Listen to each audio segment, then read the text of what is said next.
دوستو، بنی اسرائیل میں سے ایک شخص تھا جو بہت زیادہ غریب تھا۔ اتنا زیادہ غریب تھا کہ اس کا تقریباً ہر دن فاقے میں گزرتا تھا۔ اسے کبھی روٹی نصیب ہوتی تھی، کبھی نہیں۔ اس کے پاس اتنا بھی رزق نہ تھا کہ وہ کل کا کھانا کھا سکے۔ ایک دن کی بات ہے کہ وہ اپنی جھوپڑی کے باہر بیٹھا ہوا تھا۔ اسی وقت اللہ کے نبی حضرت موسیٰ کلیم اللہ علیہ السلام ادھر سے گزر رہے تھے طور پر اللہ سے ہم کلام ہونے کے لیے۔ جیسے ہی اس شخص نے حضرت موسیٰ علیہ السلام کو دیکھا تو سوچنے لگا کہ یہ تو اللہ کے نبی ہیں، اللہ سے ہم کلام کرتے ہیں، یہ ضرور میری مدد کریں گے۔ اور وہ آپ موسیٰ علیہ السلام کے پاس گیا اور فرمایا، اے اللہ کے نبی، میں بہت پریشان ہوں، میری زندگی فاقے میں گزر رہی ہے، آپ سے ایک گزارش ہے کہ میری التجا اللہ کے دربار میں رکھ دے۔ آپ موسیٰ علیہ السلام نے فرمایا، بول تیری کیا التجا ہے؟ تو اس شخص نے کہا کہ اللہ تعالیٰ سے کہیں کہ میری زندگی میں جتنا بھی رزق ہے وہ مجھے ایک ساتھ ہی دے دے۔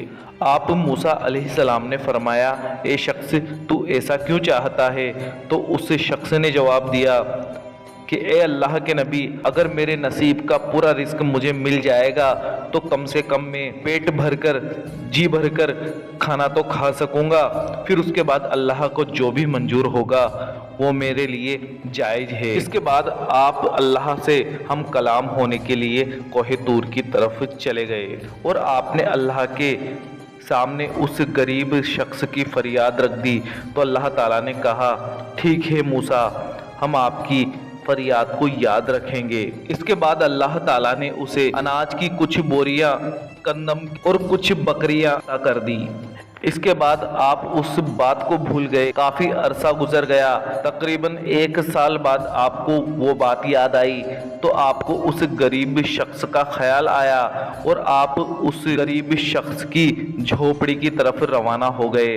آپ کے دل میں خیال تھا کہ اس غریب آدمی کا کیا ہوا ہوگا، اس نے تو اپنی زندگی کا سارا رزق ایک ساتھ ہی لے لیا تھا، اب اس کا کیا ہوگا۔ اسی خیال میں آپ جھوپڑی تک پہنچے تو کیا دیکھتے ہیں کہ وہاں تو ایک عالیشان محل بنا ہوا ہے۔ جب آپ محل کے اندر گئے تو دیکھا کہ غریبوں اور مسکینوں کی لائن لگی ہے اور لوگ جی بھر کر طرح طرح کے کھانے کھا رہے ہیں۔ آپ یہ دیکھ کر حیران رہ گئے۔ تھوڑا آگے گئے تو ایک شاہی تخت لگا ہوا ہے اور وہی غریب آدمی جو آپ کے پاس فریاد لے کر آیا تھا اس شاہی تخت پر شاہی لباس پہن کر بیٹھا ہوا ہے۔ یہ دیکھ کر آپ بہت زیادہ حیران ہوئے اور اللہ تعالیٰ سے ہم کلام ہوئے۔ اللہ تعالیٰ سے فرمایا کہ اے اللہ، یہ کیا ہو رہا ہے؟ تو نے تو اس کی زندگی کا سارا رزق اسے عطا کر دیا تھا، پھر اس کے پاس یہ شاہی لباس، یہ شاہی محل، یہ مال و دولت کہاں سے آئی؟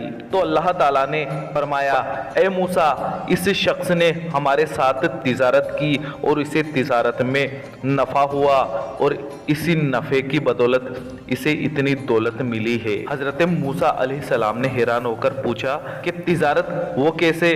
تو اللہ تعالیٰ نے فرمایا کہ ہم نے اسے اس کی زندگی کا پورا رزق ایک ساتھ دے دیا تھا، اگر یہ اس رزق کو اپنے اوپر خرچ کرتا تو رزق دھیرے دھیرے ختم ہو جاتا، لیکن اس نے اس مال و دولت کو غریبوں کے اوپر بھی خرچ کرنا شروع کر دیا، اور جو بھی شخص میرے بندوں کے اوپر خرچ کرتا ہے تو میں اسے 10 گنا عطا کرتا ہوں، اور اسی وجہ سے اس کا رزق بڑھتا گیا، اس کی مال و دولت بڑھتی گئی، اسے نفع ہوتا گیا، یہ غریبوں میں خرچ کرتا گیا اور اسے میں دیتا گیا، اور اسی کی بدولت آج اس کے پاس اتنی مال و دولت موجود ہے۔